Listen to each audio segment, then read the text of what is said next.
Hello everyone, मेरा नाम मोनिका भूषण है और आज की क्लास में हम लोग lecture number 7 of partial differential equation start करने जा रहे हैं। ठीक है, तो हम लोगों ने अब तक की क्लास में सीख लिया है formation of partial differential equation. और नेक्स्ट क्लास को एक्चुअली समझने के पहले हमें काफ़ी ज़रूरी है समझना कि होमोजीनियस और non homogeneous linear PDE with constant coefficient actually होती क्या है, क्योंकि हमें इस तरह के इक्वेशन को लेकर के इसका सॉल्यूशन निकालना है नेक्स्ट क्लास में। तो आज की क्लास में हम लोग टोटली फोकस करने वाले हैं कि क्या डिफरेंस है होमोजीनियस और non homogeneous linear PDE with constant coefficient में। कोई भी गिवन इक्वेशन अगर है तो हम कैसे समझेंगे कि ये मेरा इक्वेशन होमोजीनियस है या नॉन होमोजीनियस है। ठीक है, तो इस कंप्लीट एक्चुअली टॉपिक को समझने के लिए हम लोग पार्ट बाय पार्ट हर एक टर्म को पहले समझेंगे।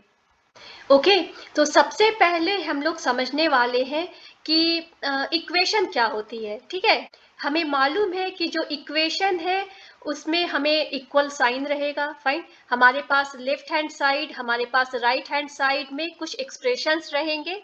ओके, और ये जो एक्सप्रेशंस जो लेफ्ट हैंड साइड और राइट हैंड साइड में रहेंगे वो या तो हमारे कुछ कांस्टेंट्स हो सकते हैं, नंबर्स हो सकते हैं, या तो हमारे पास कुछ एक्स वाई जेड कुछ वेरिएबल्स हो सकते हैं, या फिर कुछ मैथमेटिकल ऑपरेटर्स हो सकते हैं।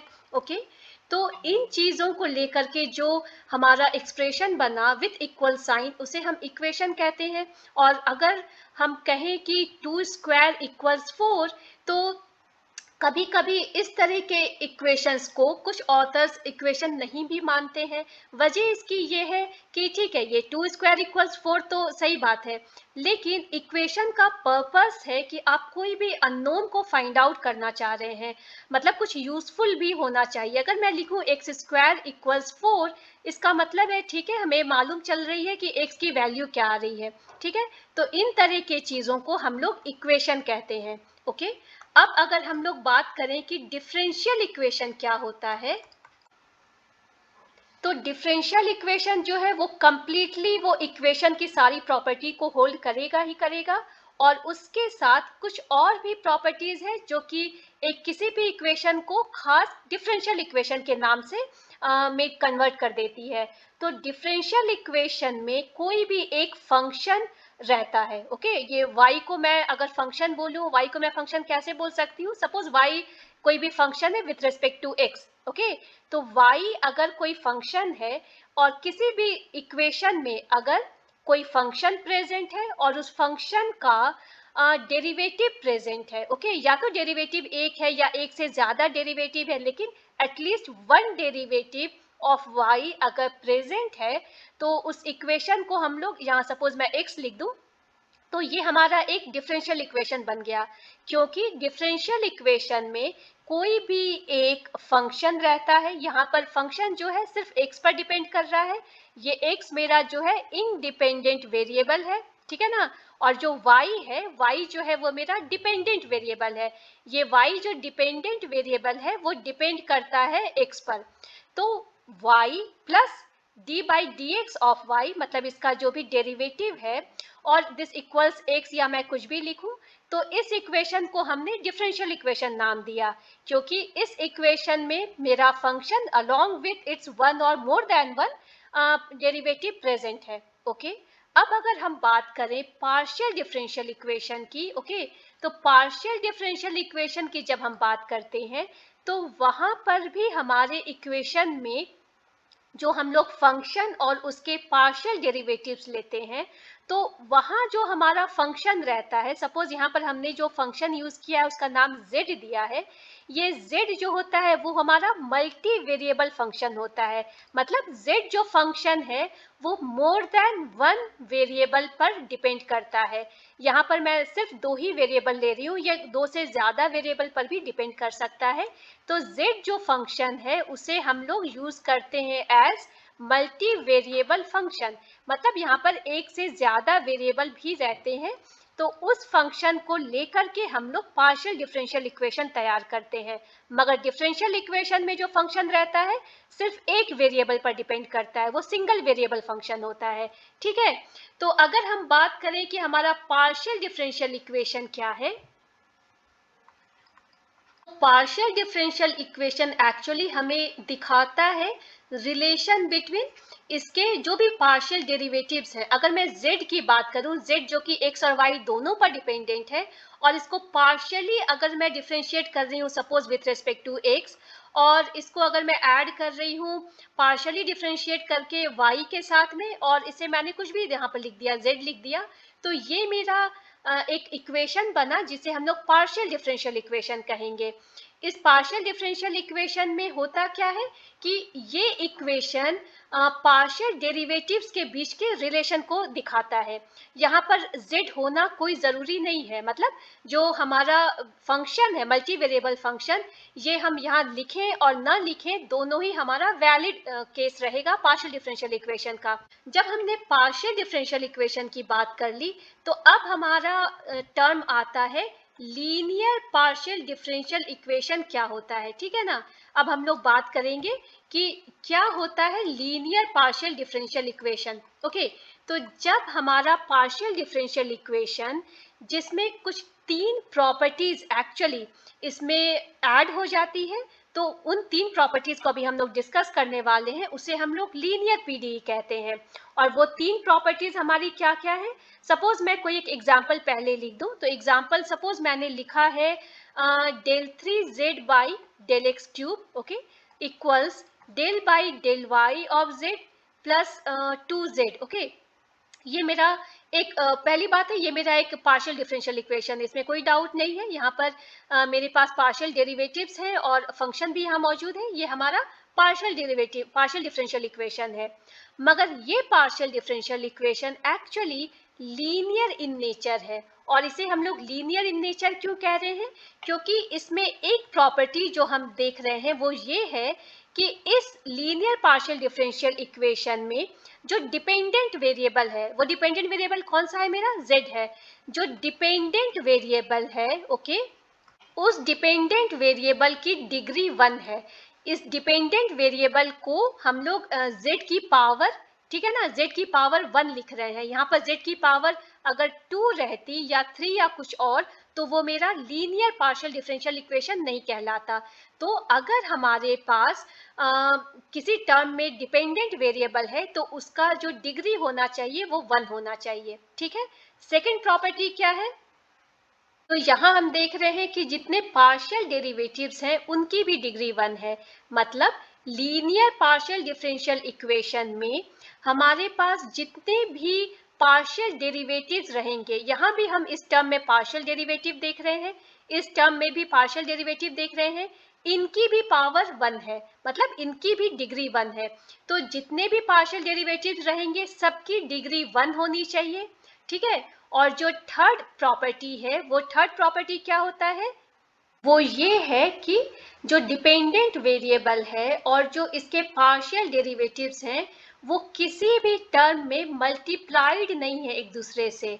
मतलब z अगर मैंने यहाँ लिखा है, z का यहाँ पर उसका जो मल्टीप्लाई हो रहा है वो 2 से हो रहा है। अगर इंस्टेड ऑफ 2 अगर मैं लिखती del by del x of z, correct ना, z into del by del x of z, ये हमारा लीनियर नेचर नहीं कहलाता। मतलब किसी भी टर्म में अगर पार्शियल डेरिवेटिव है तो वो डिपेंडेंट वेरिएबल से मल्टीप्लाइड नहीं होना चाहिए। तो इन तीन प्रॉपर्टीज को जो भी पार्शियल डिफरेंशियल इक्वेशन सेटिस्फाई करता है उसे हम लोग लीनियर पार्शियल डिफरेंशियल इक्वेशन कहते हैं। ठीक है, और कभी कभी यहाँ पर हमने देखा है कि कुछ डाउट्स आ जाते हैं स्टूडेंट्स को कि जब यहाँ हम डिग्री की बात करते हैं तो डिग्री को चेक कैसे करना है। तो ये सभी चीज़ों को हम लोगों ने डिस्कस कर लिया है। कोई भी इक्वेशन की डिग्री चेक करने के पहले हम लोग उसका ऑर्डर चेक करते हैं पहले। ठीक है, जब हमने ऑर्डर चेक कर लिया, सपोज ये मेरा जो पार्शियल डिफरेंशियल इक्वेशन है, इस कंप्लीट पार्शियल डिफरेंशियल इक्वेशन का ऑर्डर क्या है, तो जो भी हाईएस्ट डेरिवेटिव है इस कंप्लीट इक्वेशन का, उसका हाईएस्ट डेरिवेटिव जो भी रहेगा वो उसका ऑर्डर रहेगा। हाईएस्ट डेरिवेटिव का क्या मतलब है? ये जो पार्शियल डेरिवेटिव है इसको हम लोगों ने del by del x of del by del x of del by del x of z किया है, मतलब 3 टाइम्स हमने इसे पार्शियली डिफरेंशिएट किया है, और यहाँ पर हमने सिर्फ एक ही बार पार्शियली डिफरेंशिएट किया है। ठीक है, तो जो भी हाईएस्ट पार्शियल डेरिवेटिव है उसकी जो ऑर्डर है वो हम लोग order of partial differential equation कहते हैं, और जो डिग्री होती है उसके बाद में हम लोग डिग्री चेक करते हैं। डिग्री जो कंप्लीट पार्शियल डिफरेंशियल इक्वेशन का जो है वो जो भी मेरा हाईएस्ट पार्शियल डेरिवेटिव है उसकी पावर को हम लोग देखते हैं। तो इस इक्वेशन की अगर मुझे डिग्री चेक करनी है तो मुझे इस टर्म से कोई लेना देना नहीं है, इस टर्म से कोई लेना देना नहीं है, मुझे सिर्फ हाईएस्ट डेरिवेटिव वाले टर्म की पावर को देखना है कि इसकी पावर जितनी भी रहेगी वो इसकी डिग्री रहेगी। ठीक है, तो यहाँ पर मेरा ऑर्डर जो इस इक्वेशन का वो 3 है, डिग्री जो है इस इक्वेशन का 1 है, क्योंकि हाईएस्ट डेरिवेटिव की जो डिग्री है मतलब जो पावर है वो 1 है। ओके, सपोज ये स्क्वायर रहता तो इसकी डिग्री हो जाती 2, और अगर ये स्क्वायर रहता तो ये लीनियर नहीं कहलाता, ये लीनियर पार्शियल डिफरेंशियल इक्वेशन नहीं कहलाता, क्योंकि यहाँ पर जो पार्शियल डेरिवेटिव है, ये जो सेकेंड प्रॉपर्टी है वो यहाँ पर सेटिस्फाई नहीं कर रही है। तो जो हम लोग पावर चेक करते हैं वो बेसिकली डिग्री चेक करने के लिए किया जाता है। ठीक है ना, वो ऑर्डर से उसको मतलब नहीं है।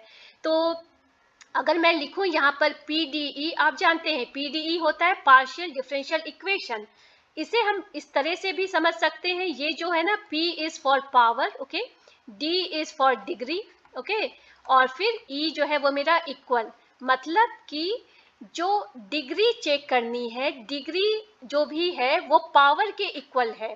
कहने का मतलब क्या है कि अगर हमें डिग्री चेक करनी है किसी भी इक्वेशन की, मतलब हमें वही काम करना है, वो डिग्री इज इक्वल टू हमें पावर चेक करना है उस डिफरेंशियल इक्वेशन के हाईएस्ट डेरिवेटिव का। तो पावर जो हम चेक करते हैं वो डिग्री चेक करने के लिए किया जाता है। यहाँ पर पावर 1 है, इसका मतलब डिग्री 1 है। ठीक है ना, मतलब पावर को डिग्री से हम लोग रिलेट कर रहे हैं। ओके, ठीक है, तो हमने यहाँ तक देख लिया कि लीनियर पार्शियल डिफरेंशियल इक्वेशन क्या होती है। अब हम देखने वाले हैं कि ये जो मेरा लीनियर पार्शियल डिफरेंशियल इक्वेशन है विथ कांस्टेंट कोएफिशिएंट क्या होता है, और उसके बाद ही हम लोग चेक कर पाएंगे कि क्या ये इक्वेशन होमोजीनियस या नॉन होमोजीनियस है। मतलब अब हम लोग चेक करने जा रहे हैं कि किस इक्वेशन को linear partial differential equation with constant coefficient कहते हैं। ने सेम इक्वेशन को यहाँ पर लिखा है, तो ये हमारा एग्जाम्पल है linear PDE with constant coefficient, मतलब जितने भी टर्म है यहाँ पर इस इक्वेशन में 3 टर्म्स गिवन है, ये फर्स्ट टर्म है, सेकेंड टर्म है, थर्ड टर्म है। हर टर्म का जो कोएफिशिएंट है वो मेरा कांस्टेंट है। यहाँ पर हमने 1 से मल्टीप्लाई किया है, यहाँ 1 से मल्टीप्लाई किया है, और यहाँ 2 से मल्टीप्लाई किया है, मतलब सभी कांस्टेंट कोएफिशिएंट्स हैं हर टर्म में। इस वजह से ये जो है linear partial differential equation with constant coefficient है। तो अगर मैं एग्जांपल दूं आपको linear PDE with variable coefficient, तो उसे हम कैसे लिख सकते हैं? तो उसके किसी भी एक टर्म में या फिर सभी टर्म में, वो किसी भी टर्म में अगर हम लोग अगर इस टर्म को मल्टीप्लाई कर दें आप किसी भी वेरिएबल से, तो वो हमारा बन जाएगा linear partial differential equation with variable coefficient. Suppose मैं यहाँ पर इंस्टेड ऑफ 1, जहाँ कुछ भी नहीं लिखा हुआ था, अगर मैं कोई भी एक ऐसा वेरिएबल ऐड कर दूँ, सपोज मैंने e⁻² ऐड कर दिया, यहाँ सपोज मैंने e⁻x+y ऐड कर दिया, या कोई भी टर्म, जरूरी नहीं है कि वो e⁻ ही रहे, कोई भी ऐसी टर्म जो कि वेरिएबल है उसे अगर मैंने कोएफिशिएंट में डाल दिया है, तो ये जो एग्जाम्पल बना वो लीनियर PDE, लीनियर है नेचर में, ठीक है ना, ये तो लीनियर है कि पावर 1 है, मगर linear PDE with variable coefficient है। और हम लोग जो बात कर रहे हैं वो होता है linear PDE with constant coefficient, उसके कोएफिशिएंट्स कांस्टेंट रहते हैं। ठीक है, ठीक है, अब हम लोग बात करने वाले हैं होमोजीनियस और non homogeneous linear PDE with constant coefficient की। मतलब यहाँ तक पहुँचने के पहले हमने जो भी अब एग्जाम्पल को लेना है वो एग्जाम्पल ऑलरेडी सेटिस्फाई करेगा कि वो linear PDE with constant coefficient रहेगा। ठीक है, तो अगर मैं कोई भी एक एग्जाम्पल लूँ, जो कि एग्जाम्पल है आपका जनरल फॉर्म, अगर मैं इस homogeneous linear PD with constant coefficient का लिखूं तो जो जनरल फॉर्म है उसमें हमने क्या दिया है, यहाँ पर एक इक्वेशन हमने लिखा है, ठीक है। राइट हैंड साइड में कोई भी फंक्शन एक्स एंड वाई के रेस्पेक्ट में है। जो लेफ्ट हैंड साइड हम देख रहे हैं, यहाँ पर हमारे पास हर टर्म में पार्शियल डेरिवेटिव गिवन है, ठीक है। Del by del x of z, del by del x of z, del by del y of z, इन सभी फॉर्म्स में पार्शियल डेरिवेटिव्स हैं और सभी टर्म्स में कांस्टेंट कोएफिशिएंट हैं, जितने a naught, a one, a two, a n सभी कांस्टेंट कोएफिशिएंट हैं।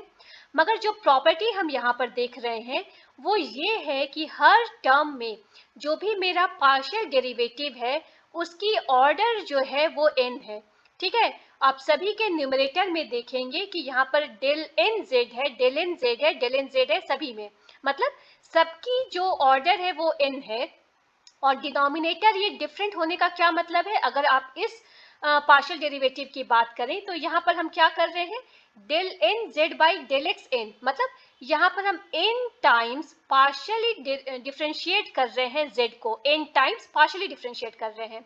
सेकेंड टर्म में हम क्या कर रहे हैं, सबसे पहले हमने क्या किया, जो भी हम लोग बाद में लिखते हैं पहले एक्चुअली काम उस पर किया जाता है। मतलब इस इक्वेशन, इस फॉर्म का क्या मतलब है, यहाँ पर हमने क्या किया है, यहाँ पर हमने एक बार, क्योंकि डेल वाई पर एक लिखा हुआ है इसकी पावर 1 है, यहाँ पर हमने क्या किया है, सबसे पहले del by del y of z निकाला है। जो भी मुझे इसका आंसर आया है उससे मैंने del by del x to the power n minus 1 किया है, मतलब इसे मैंने x के रिस्पेक्ट में n माइनस 1 बार डिफ्रेंशिएट किया है। तो टोटली मैंने कितने बार डिफ्रेंशिएट किया, टोटली मैंने पहले तो मैंने y के रेस्पेक्ट में एक बार डिफरेंशिएट किया था, उसके बाद अब मैं n माइनस 1 टाइम्स डिफरेंशिएट कर रही हूँ इसे, मतलब टोटली मैं n टाइम्स डिफरेंशिएट मैंने इसको किया है। मतलब जो ऑर्डर है इस डिफरेंशियल इक्वेशन, इस पार्शियल डेरिवेटिव का, वो भी n ही है, ठीक है ना। सिमिलरली अगर इस टर्म को आप देखें तो यहाँ पर आपने क्या किया है, सबसे पहले आपने 2 बार with respect to y differentiate किया है पार्शियली z को, उसके बाद आपने n minus 2 times partially differentiate किया है इस गिवन इक्वेशन को, गिवन टर्म को विथ रेस्पेक्ट टू x। तो टोटली आपने कितनी बार डिफरेंशिएट किया, n माइनस 2 प्लस 2, मतलब n टाइम्स डिफरेंशिएट किया। तो यही पैटर्न एक्चुअली चलते जाता है। अगर मैं थर्ड टर्म लिखूं तो third term a3 del n z, ऊपर में जो n है वो हमें दिखाता है टोटल कितनी बार डिफरेंशिएट किया गया है z को। और थर्ड टर्म में क्या पैटर्न बनेगा, x की पावर मैं लिखूंगी n माइनस 3 और y डेल y पर मैं लिखूंगी 3, ठीक है ना। तो इस तरह से सभी टर्म्स पर हम देख रहे हैं कि हमने जो ऑर्डर जो हर टर्म का है पार्शियल डेरिवेटिव का वो सेम है। ये जो गिवन इक्वेशन है ये मेरा इक्वेशन n ऑर्डर इक्वेशन है, ठीक है, n order partial differential equation है। तो इस तरह के इक्वेशन को हम लोग कहते हैं homogeneous linear partial differential equation with constant coefficient, जहां पर सभी टर्म्स में पार्शियल डेरिवेटिव्स की ऑर्डर सेम है। यहाँ पर n है, ये ऑर्डर 2, 3, 4 n कुछ भी हो सकता है या 1 भी हो सकता है, ठीक है। तो इसे हम लोग होमोजीनियस कहते हैं। अगर किसी भी टर्म में, किसी एक भी टर्म में अगर वो पावर सेम नहीं रहता, n नहीं रहकर n माइनस 1, n माइनस 2 या n प्लस 1, n प्लस 2 या कोई भी जो n के बराबर नहीं है, तो उसे हम लोग कहते हैं non homogeneous linear differential equation with constant coefficient, ठीक है ना। तो अगर इसी इक्वेशन, इस जनरल फॉर्म को हम लोग थोड़ा और सिंप्लीफाइड फॉर्म में लिखें तो हम लोग क्या लिखते हैं, हम लोग डेल बाई डेल एक्स को हम लोग लिख सकते हैं डी ऑपरेटर से, ठीक है, और डेल बाई डेल वाई को हम लोग लिख सकते हैं डी डैश ऑपरेटर से। तो अगर हम लोग इसे इस तरह से रिप्लेस करें डेल बाई डेल एक्स और डेल बाई डेल वाई को, तो हम लोग जनरल फॉर्म होमोजीनियस जिसका क्या लिखेंगे, कांस्टेंट कोएफिशिएंट मैंने लिख दिया, और फिर ये डी एन, ये डी क्या है, हम लोग with respect to x differentiate किए हैं। यहाँ पर सेकेंड टर्म जो है, यहाँ पर हमने कोई और कांस्टेंट कोएफिशिएंट लिख दिया है। यहाँ हमने क्या लिखा है, डी एन माइनस 1 और डी डैश। क्यों डी डैश लिखा है, क्योंकि यहाँ पर एक बार हम लोग y के भी रेस्पेक्ट में डिफरेंशिएट किए हैं। ओके, ये सेकेंड टर्म हो गया। थर्ड टर्म मेरा क्या होगा, a2 d n minus 2 d dash 2 and so on. और लास्ट टर्म मेरा क्या होगा, a n d dash n, और इसे कंप्लीटली हम लोग z के रेस्पेक्ट में कर रहे हैं, क्योंकि d क्या है, डेल बाई डेल x है, d डैश क्या है, डेल बाई डेल y है ऑफ z, ठीक है ना। यहाँ पर z को हमने लिखा है, और दिस इक्वल्स कोई भी फंक्शन यहाँ पर हमने लिख दिया है with respect to x and y। तो ये जो जनरल फॉर्म है वो मेरा होमोजीनियस लीनियर डिफरेंशियल इक्वेशन का है विथ कांस्टेंट कोएफिशिएंट, ठीक है ना। तो इसको अगर हम लोग और ब्रीफली अगर लिखें तो हम लिखते हैं इसे f d comma d dash z equals f x comma y. मतलब जो राइट हैंड साइड तो एज इट इज कोई फंक्शन लिख दिया है, लेफ्ट हैंड साइड में हम बता रहे हैं कि ये जो हमारा z है, मतलब जो वेरिएबल है, उसे हम लोग इस कंप्लीट इक्वेशन में डिफरेंशिएट करने वाले हैं with respect to x and with respect to y also, ठीक है ना। तो ये हम लोग इस तरह से इसे लिखते हैं। तो अगर अब हम बात करें कि ये जो 4 इक्वेशंस मैंने यहाँ पर लिखे हैं, ये इक्वेशंस होमोजीनियस हैं या नॉन होमोजीनियस हैं with respect to linear partial differential equation with constant coefficient. तो अगर पहले इक्वेशन की मैं बात करूं तो यहाँ पर जो फर्स्ट टर्म हम देख रहे हैं वो डी स्क्वायर है, मतलब यहाँ पर फर्स्ट टर्म में जो पार्शियल डेरिवेटिव है इसकी ऑर्डर 2 है, सेकेंड टर्म में भी ऑर्डर 2 है, थर्ड टर्म में इसकी ऑर्डर 1 है, क्योंकि यहाँ पर d है, डी स्क्वायर नहीं है, ठीक है ना। इवन फोर्थ टर्म में भी d डैश, यहाँ पर भी इसकी ऑर्डर 1 है। तो चारों टर्म में हमारे जो ऑर्डर्स हैं जो कि पार्शियल डेरिवेटिव्स के हैं वो सेम नहीं है, इस वजह से ये आपका non homogeneous partial differential equation with constant coefficient बना, ठीक है ना। तो जो क्राइटेरिया है होमोजीनियस और नॉन होमोजीनियस चेक करने का वो यही है कि सारे टर्म्स में हमें ऑर्डर चेक करनी है पार्शियल डेरिवेटिव्स की, ठीक है। उसके बाद अगर हम सेकेंड इक्वेशन को देखें तो यहाँ पर भी हमारा क्या है, यहाँ पर ऑर्डर इस फर्स्ट टर्म का ऑर्डर 2 है, सेकेंड टर्म का भी ऑर्डर 2 है, 1 इसका और 1 डी का और 1 डी डैश का, मगर जो थर्ड टर्म है यहाँ पर ऑर्डर 1 है, ठीक है ना।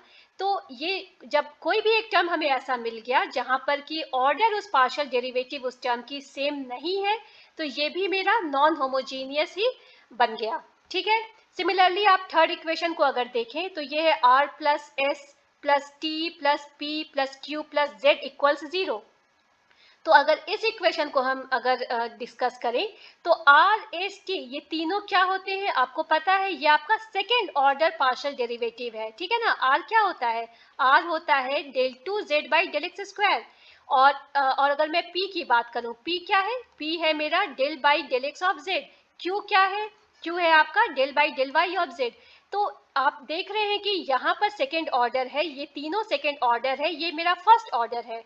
यहाँ पर तो ये सिर्फ z है, यहाँ पर पार्शियल डेरिवेटिव है ही नहीं, ये आपका अगेन नॉन होमोजीनियस ही बन गया, non homogeneous partial differential equation with constant coefficient, और ये लीनियर इन नेचर है, ठीक है।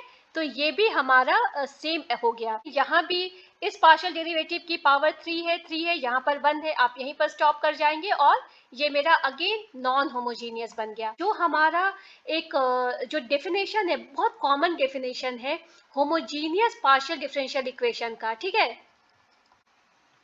अगर हम बात करें कि होमोजीनियस पार्शियल डिफरेंशियल इक्वेशन क्या होता है, तो बेसिकली जो पार्शियल डिफरेंशियल इक्वेशन को अगर हम होमोजीनियस या नॉन होमोजीनियस चेक करते हैं तो हम इसे डिफाइन करते हैं कि हर एक टर्म में, मतलब पार्शियल डिफरेंशियल इक्वेशन के हर एक टर्म में या तो उसका जो डिपेंडेंट वेरिएबल है वो प्रेजेंट होना चाहिए या फिर उसका पार्शियल डेरिवेटिव प्रेजेंट होना चाहिए। अगर ये केस है तो उसे हम होमोजीनियस पीडीई कहते हैं।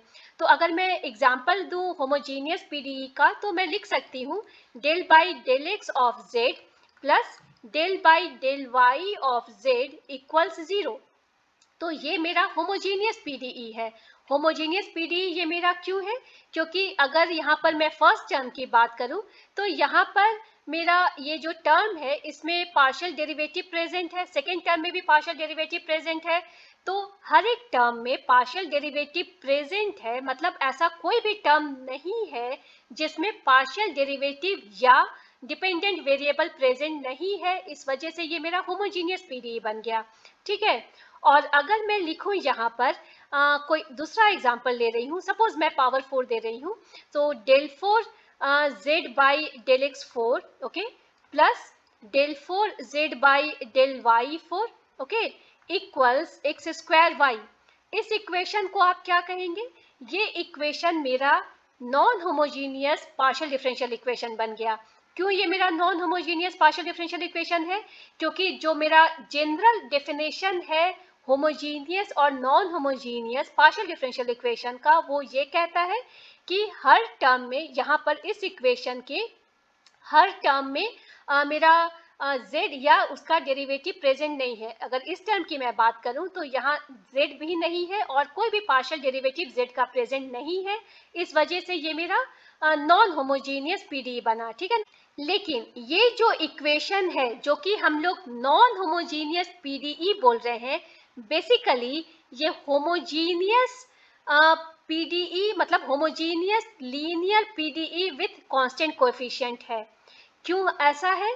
क्योंकि जब भी हम लोग बात करते हैं linear partial differential equation with constant coefficient topic को लेकर के, जो टॉपिक हम पढ़ रहे हैं, बेसिकली ये एक जनरल पीडीई की बात नहीं हो रही है यहाँ पर, ठीक है। मतलब जो हमने फॉर्मेशन किया है पार्शियल डिफरेंशियल इक्वेशन का और जो हम लोग सोल्यूशन निकालने जा रहे हैं अपनी अगली क्लास में, तो उस केस में जो होमोजीनियस और नॉन होमोजीनियस हम चेक करते हैं, तो हमारा क्राइटेरिया रहता है वही जो हमने यहाँ डिस्कस किया है कि हर एक टर्म को हमें ध्यान देना है, हर एक टर्म में पार्शियल डेरिवेटिव रहना चाहिए और सभी पार्शियल डेरिवेटिव्स की ऑर्डर सेम होनी चाहिए। ये एक सबसेट ऑफ पीडीई है। ये है होमोजीनियस या non homogeneous linear partial differential equation with constant coefficient.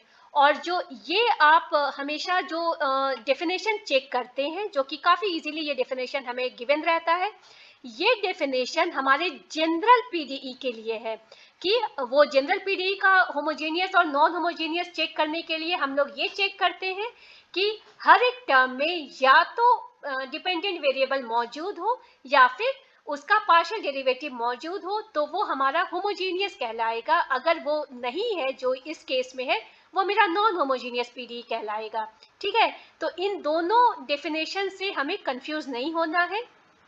और जो हम लोग हमारे इस मॉड्यूल में लेकर चल रहे हैं, वो बेसिकली हम लोग जो पढ़ाई कर रहे हैं इस कंटिन्यूएशन में, वो है हमारा linear partial differential equation with constant coefficient, और उसको होमोजीनियस या नॉन होमोजीनियस चेक करने के लिए इस जनरल फॉर्म को हम लोग डिस्कस करते हैं, ठीक है।